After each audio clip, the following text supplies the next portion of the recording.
Assalamualaikum warahmatullahi wabarakatuh.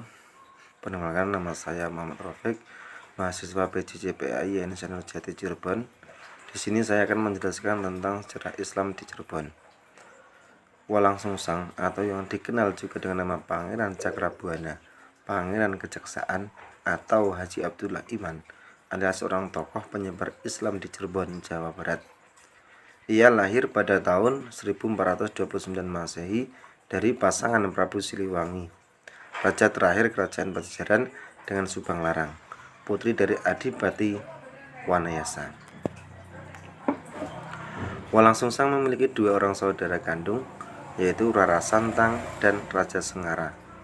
Rara Santang kemudian menikah dengan Syarif Hidayatullah, seorang ulama besar dari Mekah, yang kemudian menjadi raja pertama Kesultanan Cirebon. Walang Sungsang dalam Islamisasi di Cirebon memiliki peran dan pengaruh yang sangat banyak. Peran yang sangat penting dalam Islamisasi di Cirebon. Ia adalah salah satu tokoh utama yang menyebarkan agama Islam di wilayah tersebut. Ada beberapa peran dan pengaruh Walang Sungsang dalam Islamisasi di Cirebon, di antaranya menjadi pelopor Islamisasi di Cirebon.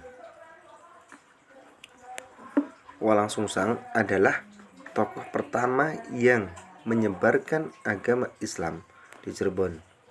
Ia melakukan penyebaran Islam dengan cara yang bijaksana dan toleran, dengan tetap menghormati budaya dan tradisi masyarakat setempat. Yang kedua, menjadi pendiri Kesultanan di Cirebon.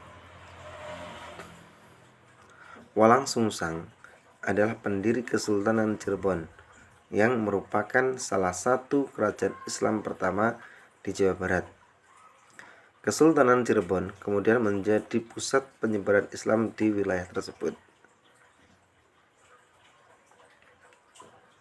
Kemudian menjadi guru dan pembimbing spiritual. Walang Sungsang juga menjadi guru dan pembimbing spiritual bagi banyak orang.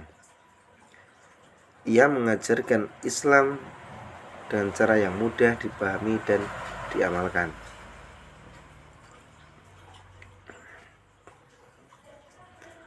Walang Sungsang adalah tokoh yang sangat penting dalam sejarah Islamisasi di Cirebon. Ia adalah pelopor, pendiri, dan pembimbing spiritual dalam penyebaran Islam di wilayah tersebut. Di samping Walang Sungsang ada juga Sunan Gunung Jati. Dakwah Sunan Gunung Jati dalam proses Islamisasi di Kesultanan Cirebon pada tahun 1479 sampai 1568 Masehi. Sunan Gunung Jati atau yang dikenal dengan nama Syarif Hidayatullah adalah salah satu tokoh penyebar Islam di Indonesia. Ia lahir pada tahun 1448 Masehi di Mekah, Arab Saudi. Sunan Gunung Jati memiliki peran yang sangat penting dalam Islamisasi di Cirebon, Jawa Barat. Metode dakwah Sunan Gunung Jati menggunakan metodenya adalah dakwah yang bijaksana dan toleran, dengan tetap menghormati budaya dan tradisi masyarakat setempat. Ia menggunakan metode dakwah yang diantaranya satu, metode kultural, yakni Sunan Gunung Jati menggunakan metode kultural untuk menyebarkan Islam. Ia melakukan pendekatan melalui budaya dan tradisi masyarakat setempat. Contohnya, Sunan Gunung Jati menggunakan kesenian dan kebudayaan Islam untuk menarik perhatian masyarakat. Kemudian menggunakan metode struktural. Sunan Gunung Jati juga menggunakan metode struktural untuk menyebarkan agama Islam.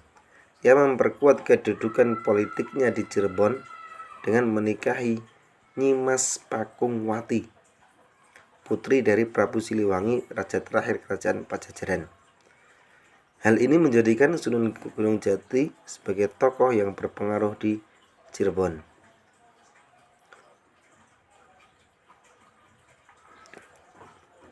Dakwah Sunan Gunung Jati sangat berpengaruh terhadap proses Islamisasi di Cirebon.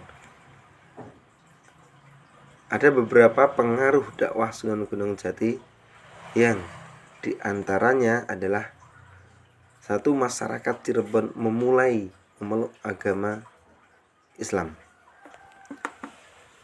Dakwah Sunan Gunung Jati berhasil menarik banyak orang untuk memeluk agama Islam.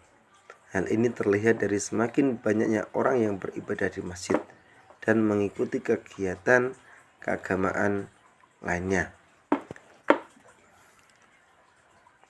Juga termasuk terbentuknya Kesultanan Cirebon.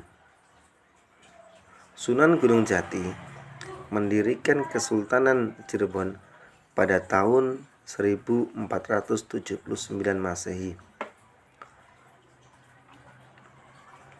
Kesultanan Cirebon kemudian menjadi pusat penyebaran Islam di Jawa Barat.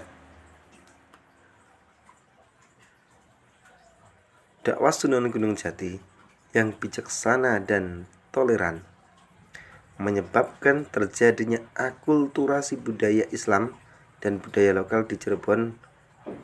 Misalnya, Sunan Gunung Jati memodifikasi perayaan Maulid Nabi dengan memasukkan unsur-unsur budaya lokal. Dakwah Sunan Gunung Jati